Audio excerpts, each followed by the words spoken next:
আসসালামু আলাইকুম প্রিয় দর্শক, ওয়েলকাম টু মাই চ্যানেল। আজকে আমি আপনাদের সাথে শেয়ার করছি দারুণ মজার বিফ টিকিয়া কাবাবের রেসিপি।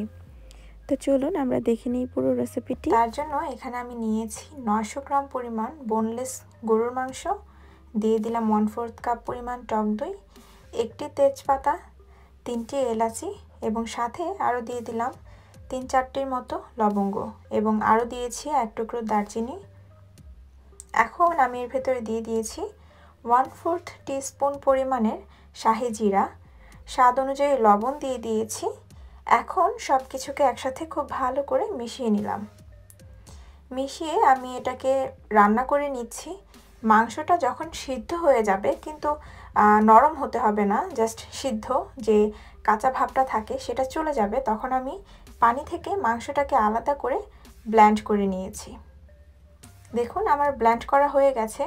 আমি কিন্তু পানিটা নেইনি, শুধু মাংসগুলোকে নিয়েই ব্লেন্ড করেছি।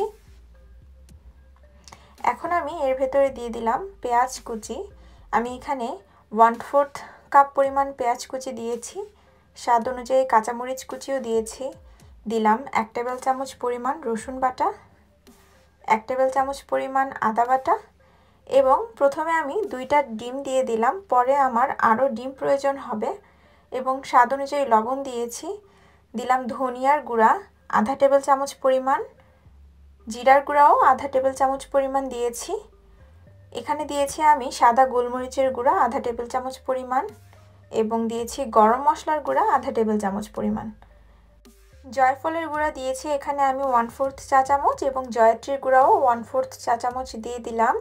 সাথে এখানে আরও দিয়েছি আমি আধা চা চামচ পরিমাণ কালো গোলমরিচের গুঁড়া এবং আরও দিয়েছি কাবাব চিনির মশলা আধা চা চামচ পরিমাণ এবং লেবুর রস দিয়ে দিচ্ছি 1 টেবিল চামচ পরিমাণ এবং ভাজা পেঁয়াজের গুঁড়া দিয়ে দিচ্ছি আমি এখানে 1/4 কাপ পরিমাণ।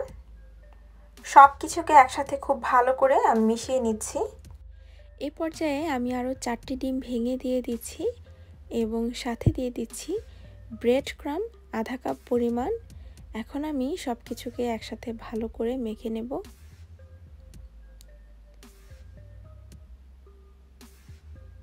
মেখে নেওয়া হয়ে গেছে। এখন আমি এখান থেকে কিছুটা মিশ্রণ নিয়ে এইভাবে করে টিকিয়ার আকৃতি করে সবগুলো কাবাব তৈরি করে নেব। আমার সবগুলো কাবাব তৈরি হয়ে গেছে। এখন এগুলোকে আমি ডুবো তেলে ভেজে নেব। তার জন্য কড়াইতে আমি যথেষ্ট পরিমাণে তেল দিয়ে নিচ্ছি। এখন আমি কাবাবগুলোকে মাঝারি আঁচে ভেজে নিচ্ছি। চুলার আঁচটা বেশি বাড়িয়ে দিলে কাবাবগুলো কালো হয়ে যেতে পারে এবং বেশি কমিয়ে দিলে কাবাবগুলো ভেঙে যেতে পারে। সেজন্য অবশ্যই কাবাব ভাজার সময় চুলার আঁচটা অবশ্যই খেয়াল রাখতে হবে। এভাবে করে সবগুলো কাবাবকেই ভেজে নিতে হবে। আমি এই কাবাবগুলোকে চুলা থেকে নামিয়ে নিচ্ছি এবং তৈরি হয়ে গেছে দারুণ মজার গরুর মাংসের টিকিয়া কাবাব। আশা করছি আমার আজকের এই কাবাবের রেসিপিটি আপনাদের ভালো লেগেছে। ভালো লাগলে বাসায় অবশ্যই ট্রাই করবেন। সবাই ভালো থাকবেন। আজকের মতো বিদায় নিচ্ছি। আল্লাহ হাফেজ।